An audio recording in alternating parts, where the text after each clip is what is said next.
আমরা প্রথম ক্লাসে পড়বো যে আসলে একজন মানুষ হিসেবে কিংবা একজন সমাজের একজন সদস্য হিসেবে আমাদের ইথিক্স কেন প্রয়োজন। এটা হচ্ছে আমাদের প্রথম আলোচনা। তো এর মধ্যে আমাদের ইথিক্স কেন প্রয়োজন এটা বুঝতে হলে আমাদের প্রথম বুঝতে হবে ইথিক্স জিনিসটা কি।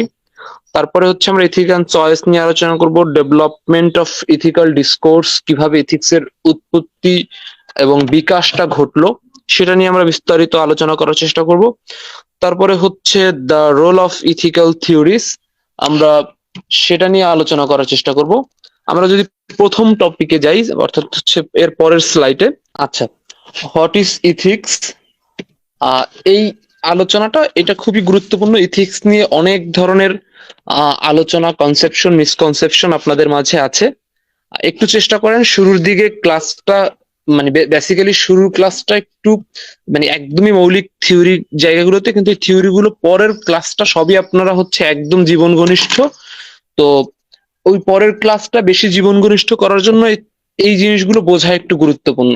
মানে আমরা যেমন হচ্ছে আহ অঙ্ক যখন হচ্ছে করি তখন খুবই অঙ্ক ভাল লাগে, বুঝে করে ফেলি, বাট অঙ্কের আগে যে সূত্রটা মুখস্থ করতে হয় ওইটা দেখা যায় যে আমাদের অনেক সময় একটু বোরিং লাগলেও আমাদের এটা মুখস্থ করতে হয়। তো আজকের আমাদের পরবর্তী 4টা ক্লাসই হচ্ছে আমাদের হবে একদমই জীবন ঘনিষ্ঠ, সমাজ, রাষ্ট্র, এই সকল বিষয়ের সাথে সম্পৃক্ত।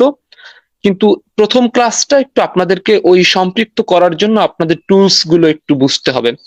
তো প্রথমেই হচ্ছে হোয়াট ইজ ইথিক্স, অর্থাৎ খুব সহজ প্রশ্ন। এবং ইথিক্স সম্পর্কে আলোচনা করতে গেলে সর্বপ্রথম যে প্রশ্নটি আমাদের মাথায় আসে সেটি হচ্ছে নীতিবিদ্যা কি বা ইথিক্স কি। ইথিক্স সম্পর্কে আমি যদি হচ্ছে বইয়ের ভাষায় বলি, অক্সফোর্ড ইউনিভার্সিটি হচ্ছে বলেছেন ইথিক্স হচ্ছে একটা moral principle that govern person behaviour. অর্থাৎ হচ্ছে এটা হচ্ছে একটা মোরাল স্ট্যান্ডার্ড বা একটা মোরাল প্রিন্সিপাল যেটা আসলে পার্সন বিহেভিয়ার অর্থাৎ মানুষের ব্যবহারকে হচ্ছে কি করে, মানে গভর্ন করে বা পরিচালনা করে, বা হচ্ছে মানুষের ব্যবহারকে বিবেচনা করে। এখানে হচ্ছে আহ খুব সংক্ষেপে হচ্ছে অক্সফোর্ড ইউনিভার্সিটি সংজ্ঞান করেছে মাত্র 6টা শব্দে, এবং 6টা শব্দই খুব গুরুত্বপূর্ণ। একটা হচ্ছে এর মধ্যে একটা ফ্রেজ হচ্ছে মোরাল প্রিন্সিপাল, অর্থাৎ হচ্ছে ইথিক্স হচ্ছে আমাদের, এর মানে বুঝতে হবে যে ইথিক্স হচ্ছে একটা principle that govern person behaviour. Second phrase হচ্ছে পার্সন বিহেভিয়ার, হিউম্যান পার্সন বা হিউম্যান বিহেভিয়ার। আমরা এটা থেকে দুইটা জিনিস বুঝছি যে, এবং অক্সফোর্ড ইউনিভার্সিটি সেকেন্ড আরেকটা সংজ্ঞা দিচ্ছে যে ব্রাঞ্চেস অফ নলেজ, যেটা আসলে মানুষের আচরণের ভালো মন্দ নির্ধারণ করে কিংবা ভালো মন্দ নিয়ে আলোচনা করে। এখন এখানে আমাদের বুঝতে হবে যে মানুষের এবং William lily the introduction to ethics বই একটা সংজ্ঞা দিছে, সেটি হচ্ছে দ্য ইথিক্স হচ্ছে মানুষের ঐচ্ছিক আচরণের ভালো মন্দ বা সঠিক, রং অ্যান্ড রাইট, এই বিষয়গুলো নির্ধারণ করে। আমরা কয়েকটা ফ্রেজ পাইছি ইথিক্স বোঝার জন্য। একটা হচ্ছে ইথিক্স পৃথিবীর অনেকগুলো কম্পোনেন্ট, মানুষ, গরু, হাঁস, মুরগি, পরিবেশ, অনেক কম্পোনেন্ট আছে। এই কম্পোনেন্ট গুলোর মধ্যে শুধুমাত্র মানুষের আচরণ নিয়ে কথা বলে। ইথিক্স কখনোই মানুষ ব্যতীত অন্য কোনো প্রাণীদের উপর হচ্ছে প্রযোজ্য হবে না। দ্বিতীয়ত হচ্ছে ইথিক্স এমন আচরণ নিয়ে কথা বলে যেটি হচ্ছে মানুষের ঐচ্ছিক আচরণ। অর্থাৎ আমি যদি ঘুমের মধ্যে কিছু করে ফেলি, কিংবা আমি যদি হচ্ছে অনিচ্ছায় কারো দ্বারা বাধ্য হয়ে কোনো কিছু করে ফেলি, অর্থাৎ হচ্ছে আমাকে আহ হাত পা বেঁধে আমার হাতে একটি টিকার দড়িয়ে হচ্ছে আমাকে সেখানে বাধ্য করে চাপ দেওয়ানো হলো, তার বিপরীতে একটা বোম বাস্টিং হলো, 1000 বা 1 লক্ষ মানুষ মারা গেল, আমার সেখানে ইথিক্যাল কোনো দায় নেই। অর্থাৎ হচ্ছে ইথিক্স শুধুমাত্র ঐচ্ছিক আচরণ নিয়ে আলোচনা করে। দ্বিতীয়ত হচ্ছে ইথিক্স আলোচনা করে ভালো মন্দ।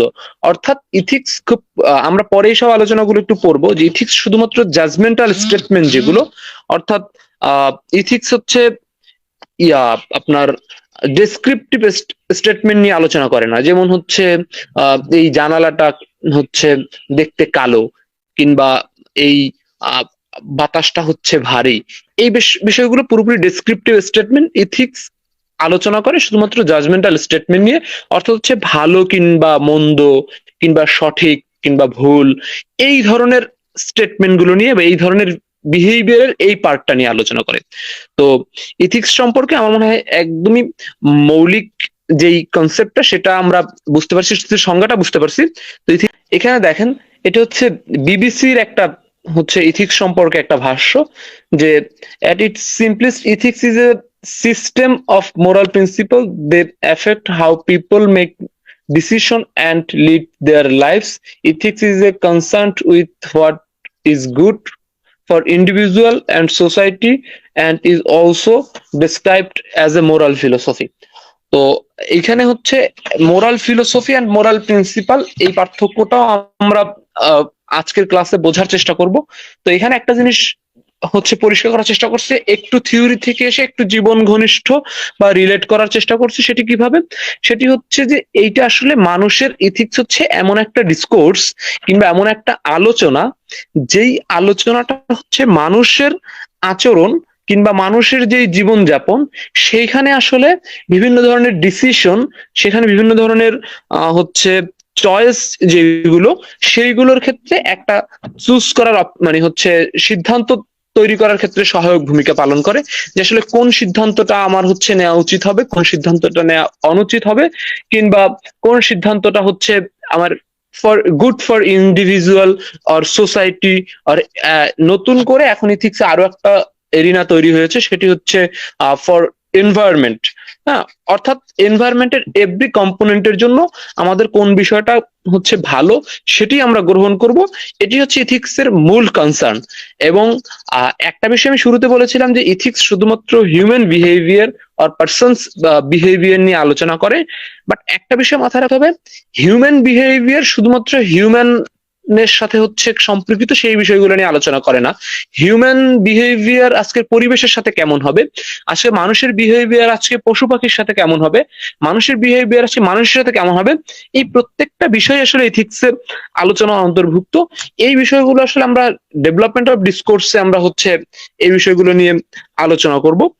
তার মানে হচ্ছে ইথিক্স এর সংজ্ঞা যেটা, অর্থাৎ ইন্ট্রোডাকশন অন ইথিক্স যেটা, সেই বিষয়টা আই হোপ আপনাদের হচ্ছে একটা মোটামুটি ধারণা পরিষ্কার হয়েছে। ইথিক্স এন্ড চয়েস, একটা বিষয় খুব মাথায় রাখা দরকার, যে ইথিক্স হচ্ছে আপনার চয়েস। ইথিক্স আপনি গ্রহণ করবেন কিনা, ইথিক্যাল প্রিন্সিপাল আপনি গ্রহণ করবেন কিনা, ইথিক্যাল প্রিন্সিপাল গুলো আপনি নিবেন কিনা, এই প্রত্যেকটা বিষয় হচ্ছে একজন ইন্ডিভিজুয়ালের চয়েস।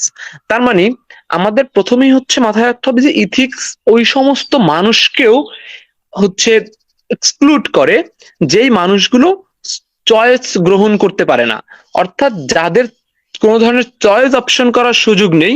এখানে আপনারা দেখছেন যে should I lie to save A life, অর্থাৎ আমার কি মিথ্যা বলা উচিত একটা জীবন বাঁচানোর জন্য। অর্থাৎ এখানে কিন্তু খুব কমপ্লিটলি দুইটা চয়েস আছে, একটা হচ্ছে আপনি জীবন বাঁচাবেন এবং হচ্ছে আপনার আরেকটা হচ্ছে আপনি মিথ্যা বলবেন। এখন এই সরি, আপনি হচ্ছে সত্য বলবেন অথবা আপনি একটি জীবন বাঁচাবেন। জীবন বাঁচালে আপনাকে মিথ্যা বলতে হবে, সত্য বললে হচ্ছে আপনার জীবনটা ধ্বংস করতে হবে। এরকম কমপ্লেক্স সিচুয়েশনে দেখা যায় যে আমাদের মধ্যে একাধিক চয়েস ক্রিয়েট হয়। এখন এই সমস্ত চয়েসের ক্ষেত্রে আমাদের কোন ধরনের চয়েস গ্রহণ করা উচিত, সেটা হচ্ছে ইথিক্সের একটা মৌলিক আলোচনা। অর্থাৎ ইথিক্যাল আলোচনাতে আপনারা সবসময় একটা বিষয় মাথায় রাখবেন, সেটি হচ্ছে আপনি যখনই বলবেন যে এই ইস্যুটা ইথিক্যাল আর আনইথিক্যাল, তখনই আপনি বুঝবেন যে এর পাশাপাশি আর একটা ইথিক্যাল বিষয়, আর একটা অপশন আপনার কাছে নিশ্চয়ই ছিল, যে জন্য এটা ইথিক্যাল প্রশ্ন আসছে। যেখানে শুধুমাত্র একটা অপশন, মনে করেন আপনি হচ্ছে পানির নিচে পড়ে গেছেন, এখন সেখান থেকে আপনি শ্বাস নিঃশ্বাস নিতে পারতেছেন না, আপনার একটাই অপশন যে আপনি সেখান থেকে পানির উপর হচ্ছে উঠে যাবেন।